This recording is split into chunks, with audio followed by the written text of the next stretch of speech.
My name is Clara, a 32-year-old woman who, once a firm believer in fairy tale endings, saw her life take an unexpected turn 3 years ago when I met Mark, the man who would eventually become my husband.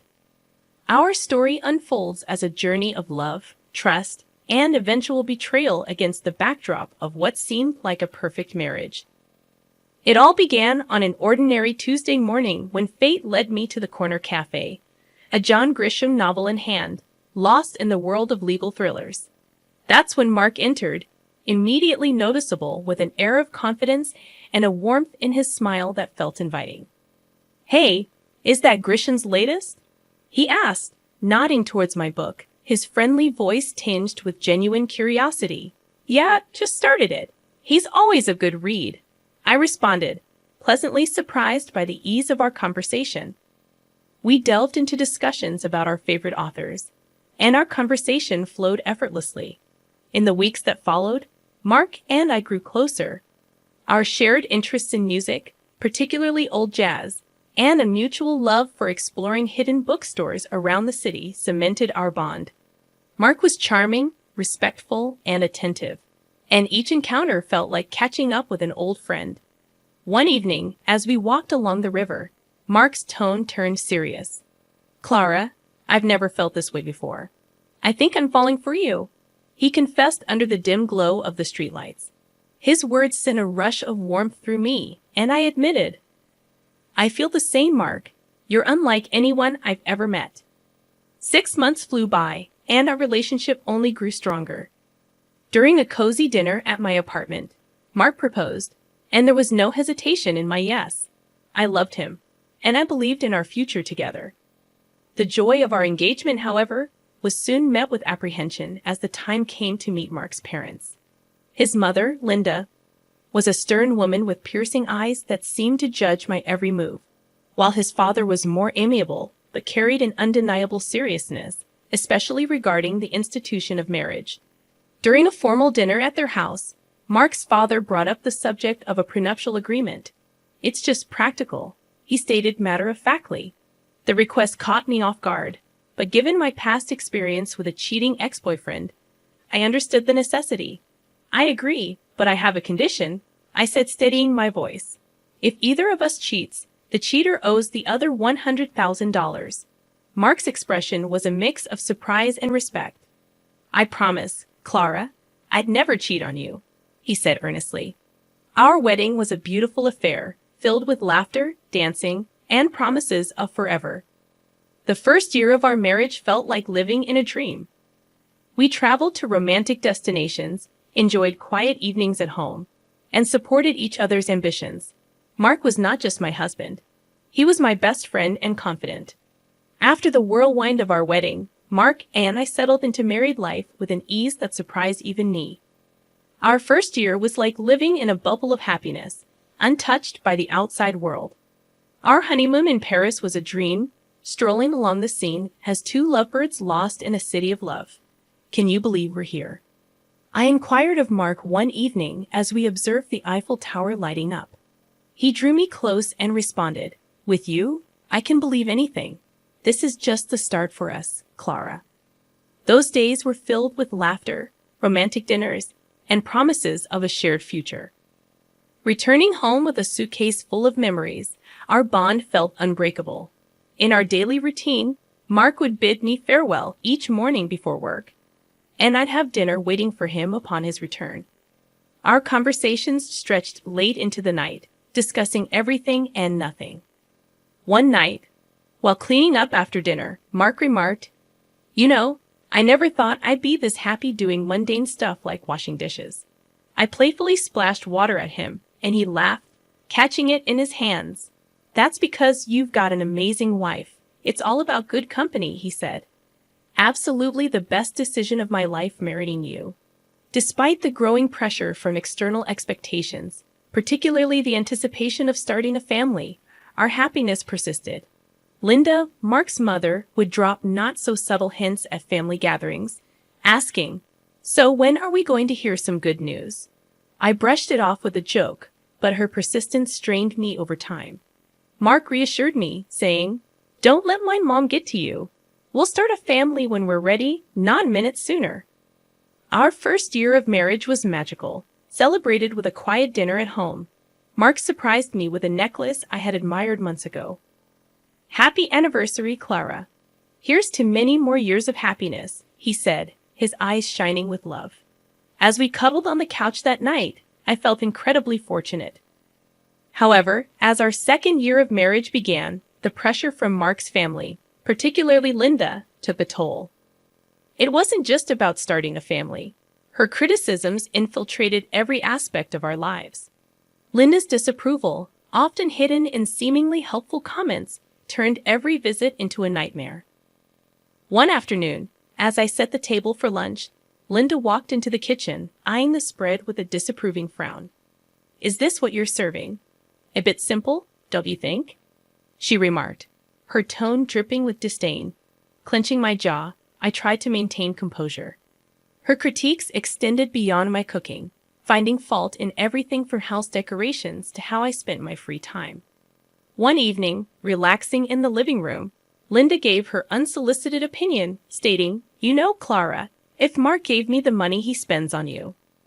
I contemplated hiring a proper cleaner and cook. Mark appeared uncomfortable, but he remained silent. His quiet response felt like a betrayal, and though seething with frustration, I managed to say, "Well, Linda, I'm doing my best here." The hurt intensified as Mark's attitude began to mirror his mother's criticisms, albeit in a more subtle manner. Following one of Linda's visits, Mark casually suggested, "Mom might have a point about the house. Maybe we should consider getting some help." A pang of hurt and frustration hit me, and I questioned, "So you think I can't handle it either?" He backpedaled, saying, "No, that's not what I meant." But the damage was done. Constant criticisms and Mark's growing detachment strained our marriage, leading to arguments over trivial matters and transforming our once easy conversations into tense exchanges. After a particularly heated argument, I found myself wondering aloud, "What happened to us, Mark? We used to be on the same team." He ran a hand through his hair, looking frustrated, and replied, "I don't know, Clara. Everything feels so complicated now." That night, I went to bed feeling lonely and misunderstood. Linda's insidious comments had invaded not only our home, but also our marriage, making me question whether the love Mark and I shared could withstand this constant barrage of negativity. As the third year of our marriage unfolded, a sense of unease settled in my heart. The once bright flame of our love seemed to flicker under the shadow of doubt and mistrust. It all started with repeated phone calls from a name that kept popping up on Mark's phone, Jake. Mark's demeanor changed whenever that name flashed on the screen. One evening, as we watched TV, his phone rang again, and I couldn't help but notice the nervous glance he threw my way. "Who's Jake?" I asked, trying to sound casual, but my heart pounded. "Just a new guy at work, no one important," Mark replied, but his voice was too nonchalant, and his answer seemed rehearsed. Mark's behavior continued to shift. He started coming home late from work with flimsy and inconsistent excuses. His wardrobe underwent a transformation, shifting from casual to sharply tailored suits. One night, as he prepared to leave for another late night at work, I questioned, "Working late again?" noticing his dressed-up appearance. "Yeah, big project," he said without meeting my eyes. "Don't wait up." Frustration boiled over, and I confronted him one day, saying, "This isn't like you, Mark. What's really going on?" My voice trembled with a mixture of anger and fear. Mark sighed, displaying a mix of guilt and annoyance. "I told you, it's just work. Why can't you trust me?" I shot back, "Because you're hiding something. You're never here, and when you are, it's like you're a million miles away." Mark didn't respond. He just grabbed his coat and left, leaving me standing there feeling more alone than ever. That night, lying in our empty bed, I made a decision. I couldn't live in this limbo of doubt and suspicion. I needed to know the truth, whatever it was. The next morning, I called a private detective. It felt like a betrayal, but the constant worry and uncertainty were eating me alive. I needed answers and was determined to get them, no matter what they revealed about the man I thought I knew. The days after contacting the private detective were a haze of anxiety and anticipation. I felt like I walked a tightrope, desperately trying to maintain a semblance of normalcy, while my world quietly crumbled around me. Then the call came, shattering my last hope. "Mrs. Johnson, we have conclusive evidence. I'm afraid your suspicions were correct." The detective's voice was solemn, heavy with the weight of the news he was delivering. He explained that Mark had been having an affair, and the mysterious Jake on his phone was actually a woman. My heart sank as he detailed their meetings, providing timestamps and photos. It was irrefutable. I sat there, phone in hand, feeling a mix of devastation and vindication. My worst fears weren't just fears anymore. They were cold, hard facts. Despite the pain, I decided not to confront Mark immediately. I needed more than just the evidence of his infidelity. I needed to understand the full extent of his deceit. One evening, as I passed by his home office, I overheard a conversation that chilled me to the bone. Mark was talking to his mother, Linda. "Mom, I'm planning to end it with Clara after your birthday." Mark's voice was cold, devoid of any affection he once had for me. "Oh, that's wise, dear. Make sure she gets me a nice 65th birthday present before you drop the bomb," Linda replied, her voice laced with a callousness that took my breath away. I leaned against the wall, feeling nauseous. Not only was my husband unfaithful, but he and his mother were plotting against me, waiting to use me for one last expensive gift before discarding me.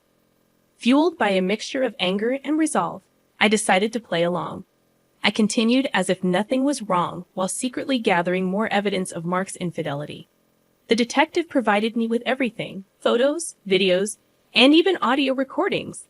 I was building my case, preparing for the moment I would strike back. As I lay in bed each night next to the man who had betrayed me, a plan began to form in my mind. I would wait until after Linda's birthday. I would give them the illusion of victory. Let them think they had outsmarted me. But when they least expected it, I would reveal everything and turn the tables. As Linda's 65th birthday approached, I put on a mask of ignorance, acting as though everything was normal. Inside, I was a cauldron of emotions: anger, betrayal, and a fierce determination to see my plan through. A few days before the birthday, Linda casually mentioned her upcoming celebration during a family dinner. "So, Clara, I'm expecting a grand 65th birthday. You must have planned something special for me," she said with a sly smile, clearly anticipating a lavish gift. Keeping my emotions in check, I replied with faint enthusiasm, "Of course, Linda. I've arranged a dinner at the city's most luxurious restaurant. It'll be a night to remember." Her eyes lit up with glee, not realizing the trap I was setting. "How wonderful! I can't wait. Just a small family gathering, right?" she asked. "Yes, very intimate and exclusive. Just for close family," I confirmed, my words laced with hidden irony. Later that night, Mark approached me, a hint of suspicion in his voice. "That's quite a generous plan for Mom's birthday. Are you sure about this?" I looked at him, maintaining my composure. "Absolutely. It's a significant birthday, and I want to do something special for her." Mark seemed appeased, but I could tell he was puzzled by my willingness to indulge his mother. As the day of the dinner drew near, I managed the final arrangements meticulously, confirming the booking under Linda's name, double-checking the guest list, and ensuring everything was in place for the grand evening. Playing the role of the dutiful wife and daughter-in-law, I concealed my true intentions beneath a facade, ready to expose the betrayal and deceit that had corroded our marriage. The night before the dinner, as I lay in bed, a twisted sense of satisfaction enveloped me. I was mere hours away from turning the tables on Mark and Linda. They believed they were using me for one last benefit before discarding me, unaware that I held the reins of the game. The evening of Linda's 65th birthday unfolded in a luxurious restaurant, every detail meticulously planned to reflect the grandeur of the occasion. While Linda reveled in the opulence, I played the part of the gracious daughter-in-law, masking my inner turmoil with a practiced smile. As the dinner drew to a close, the waiter presented the bill, a hefty $4,500. With a steady hand, I reached for my card, my heart pounding. After swiping the card, I glanced around the table, observing Linda's satisfied smirk and Mark's uneasy expression. Thank you for such a wonderful evening, Clara. This is truly generous, Linda said, her voice dripping with insincerity. Seizing the moment, Mark leaned in with a mocking tone. By the way, Clara, I want a divorce. His words struck me like a physical blow, but I refused to let them see my pain. Linda chimed in sharply. Well then, I guess you should leave. This is a family gathering after all. Without a word, I stood up and left the restaurant, my dignity intact despite the turmoil inside. As I walked away, I swiftly canceled the payment on my phone and blocked the shared account, ensuring Mark couldn't cover the cost either. Back at home, I packed my belongings quickly, the finality of my actions setting in. I was leaving this chapter of my life behind, stepping into an uncertain but hopeful future. Soon, my phone erupted with calls. I answered, and Linda's voice, shrill with rage and panic, filled my ears. The payment didn't go through. The restaurant staff called the police. What have you done? Her words were a cacophony of anger and disbelief, but I remained silent, letting her tirade wash over me. This was their doing, their betrayal and manipulation coming back to haunt them. After hanging up, I looked around the empty house, once filled with dreams and love, now just a hollow shell.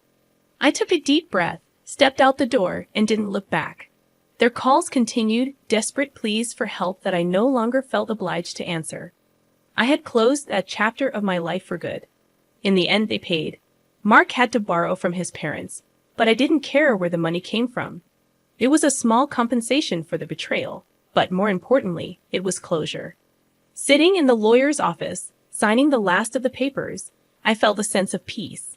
The journey had been painful, full of betrayal and heartache. But I had come out stronger, more resilient. Walking out into the sunlight, I felt like a free woman ready to start anew. The future was uncertain, but it was mine to shape. After all the darkness, I finally felt like I was stepping into the light.